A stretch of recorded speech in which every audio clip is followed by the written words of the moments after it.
गावापासून समोर आल्यानंतर आपल्याला एक जिल्हा परिषदेची एक शाळा भेटेल। त्या ठिकाणी आपली गाडी पार्क करावी आणि समोरच्या बाजूला एक पायवाट दिसते, त्या पायवाटेने आपण गड आहे ना त्या किल्ल्याकडे जाणार आहोत आता।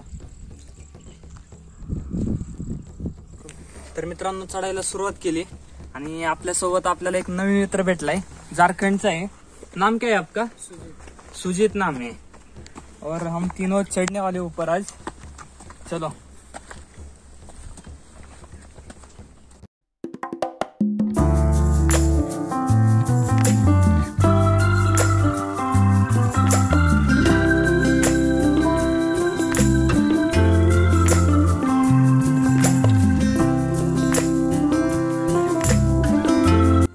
किल्ल्यावरती चाललोय खरं, हा जोडीदार भेटला आम्हाला, पण हा जोडीदार चाले ना तो म्हणतोय मला उचलून घ्या। चला आता बघू रस्ता दाखवतोय का काय करतोय।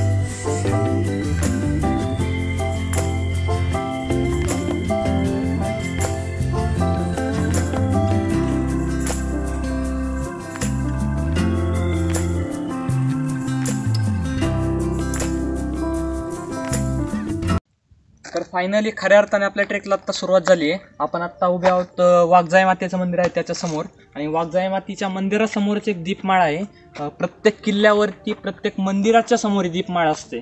ॲक्च्युली किल्ल्याचा इतिहास सांगायचा झाला तर इसवी सन 1665च्या जून महिन्यामध्ये जो काही शिवाजीराजांमध्ये आणि मिर्झाराजे जयसिंग यांच्यात जो काही पुरंदरचा तह झाला त्या तहानुसार 23 किल्ले आपण मोगलांना दिले, आणि त्या 23 किल्ल्यांमध्ये या घनगडचा सुद्धा समावेश होता।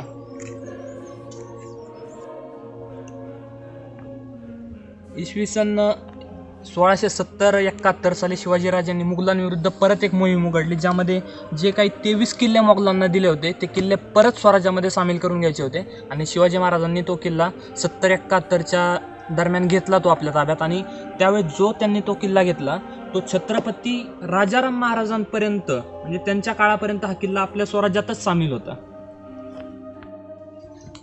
किल्ल्यावरती थोडंसं वरती चढून आल्यानंतर आपल्याला पायऱ्या दिसतात।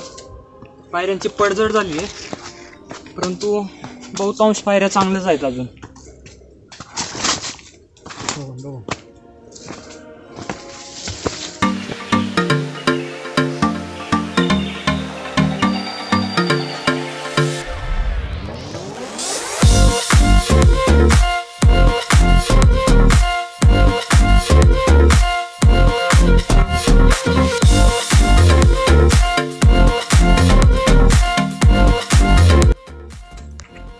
किल्ल्याच्या आसपासच्या परिसरात म्हणजे बॅक साईडला तैलवैला म्हणून एक किल्ला आहे, आणि आपण समोर बघू शकता किल्ल्याची तटबंदी आणि काळ्या कातळामध्ये कोरलेला हा किल्ला आहे एकदम।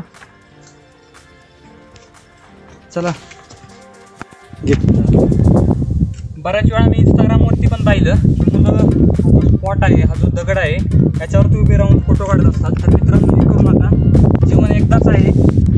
आपण बघू शकता इथं साईडला उभे राहून काढू शकता, कुत्र्याला सुद्धा कळते साईडला थांबलाय बिचारा। आपण तर माणूस आहोत, समजायला पाहिजे आपला जीव सगळ्यात महत्त्वाचा आहे, लक्षात ठेवा। आणि फोटो काढणं जरा सगळ्या निसर्गाचा आनंद घ्या। छत्रपती शिवाजी महाराज की जय. किल्ल्याचं हे प्रवेशद्वार आणि या ठिकाणून किल्ल्याची एंट्री आहे. बघू शकता पूर्णपणे दगडातलं बांधकाम आजही अगदी छान स्थितीमध्ये आहे. थोडीफार झाली आहे पडझड.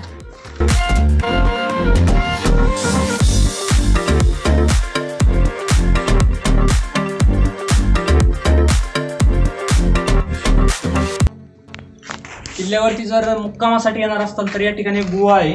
गुहेमध्ये जवळपास 30 ते 35 माणसं आरामशीर राहू शकतात. आपण बघू शकता जुन्या पर्यटक लोकांनी किंवा जुन्या ट्रेकर्स लोकांनी चूल सुद्धा पेटवलेली आहे आणि गडाचं बांधकाम चालू आहे. या ठिकाणी दुसरा एक पाण्याचा टाका आहे, परंतु या टाक्यामध्ये थोडंसं साहित्य ठेवलेलं आहे बांधकामाचं, त्यामुळे ते राहण्यायोग्य नाही सध्या. परंतु यामध्ये आराममध्ये 30 ते 35 माणसं राहू शकतात.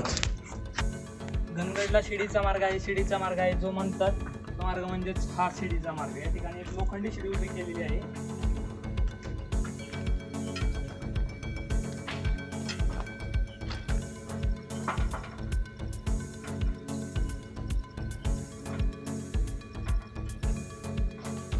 या ठिकाणी एक पाण्याचा टाका आहे आणि पाण्याच्या टाक्यामध्ये आजही पिण्यायोग्य पाणी आहे. स्वच्छ पाणी दिसतंय एकदम.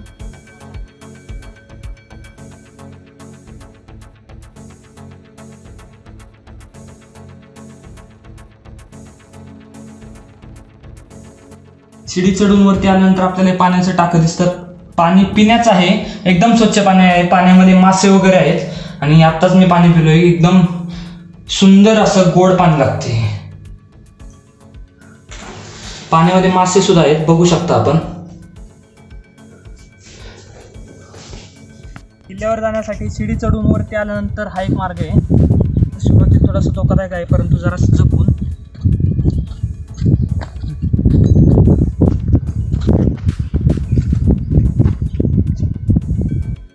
त्या काळात किल्ला बांधताना प्रत्येक गोष्टीचा विचार केला जायचा. सगळ्यात प्राथमिक गरज म्हणजे पाणी.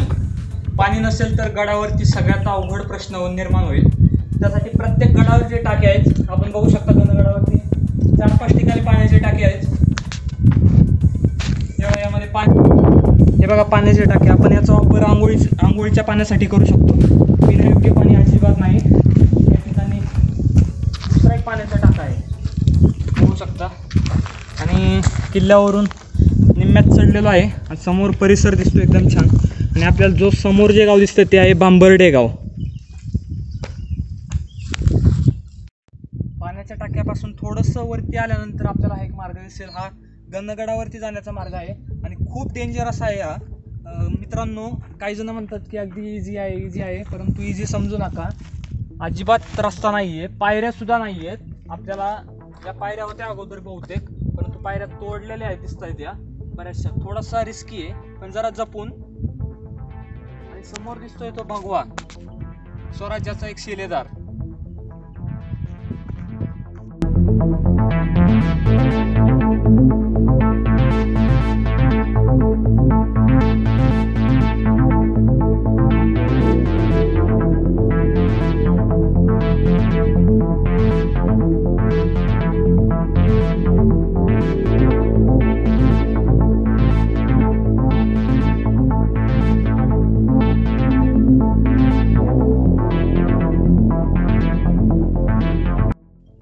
थोडीशी वाट बिकट आहे, रस्ता अरुंद आहे म्हणून या ठिकाणी असं हे जाळं लावलेलं, तार लावलेली आहे सेफ्टीसाठी. थोडीशी जरा जपून चढा, अवघड मार्ग आहे थोडासा.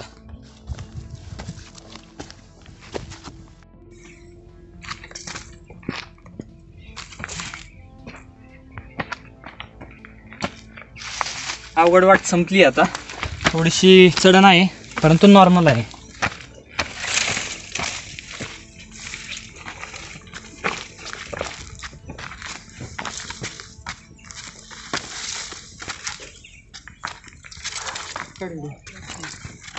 फायनली पोचले बालेकिल्ल्याच्या महादरवाजामध्ये. हा किल्ल्याचा बालेकिल्ला इथून सुरू होतो आणि हा किल्ल्याचा दरवाजा म्हणजेच बालेकिल्ल्याचा महादरवाजा. किल्ल्यावरती मुख्य एंट्री या ठिकाणून होते, वरती बालेकिल्ल्यावरती थोडक्यात.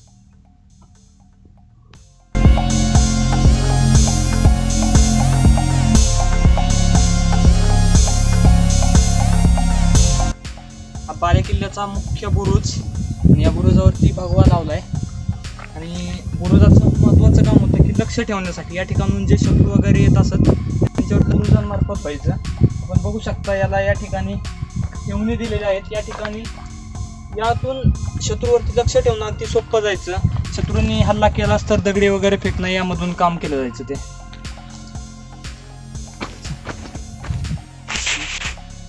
समोर जो दिसतोय तो म्हणजे तैलवाईला किल्ला आणि सारखं दृश्य दिसतंय अगदी छानपैकी. अगदी कातळकाडा दिसतोय सुंदर. खाली एक दरी आहे, पक्ष्यांचे आवाज येतात आहे आणि मस्त हिरवी गर्द अशी झाडी आहे. आणि या ठिकाणी जरासे वाड्याचे अवशेष दिसतात आहे. या ठिकाणी आपल्याला हा बालेकिल्ला म्हणजे किल्ल्याची अशी जागा की ज्या ठिकाणी शत्रूने अटॅक वगैरे केल्याने संरक्षण मिळते. महाराजे, राणी किंवा प्रधान मंडळ वगैरे तर त्यांच्यासाठी सर्वात सुरक्षित जागा. या ठिकाणी आपण समोर सुद्धा बघू शकता या ठिकाणी वाड्याचे पडलेले अवशेष दिसत आहेत.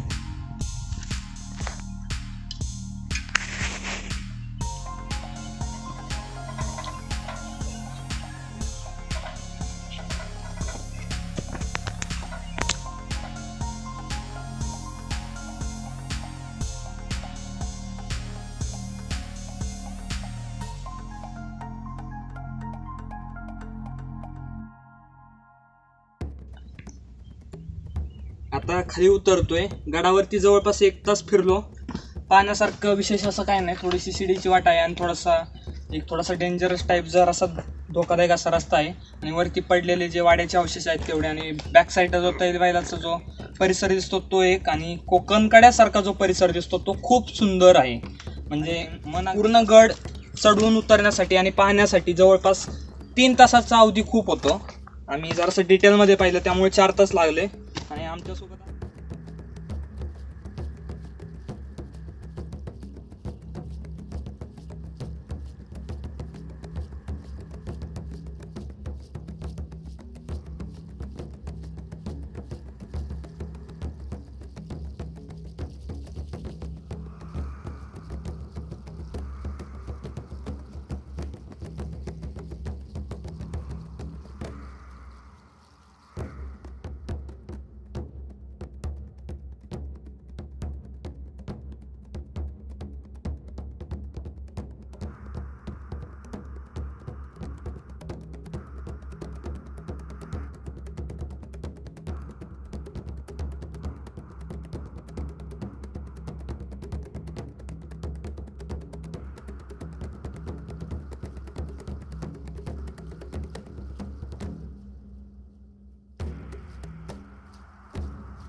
परतीसाठी लोणावळ्याचा मार्ग निवडला आणि रोडने जाता जाता समोर जो दिसतोय तो म्हणजे Korigad.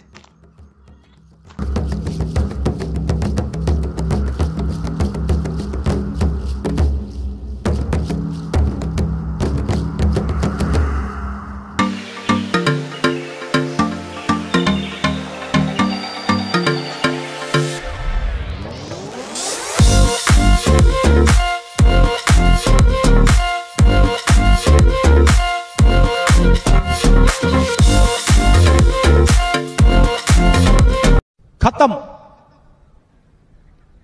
Bye bye, tata, good bye.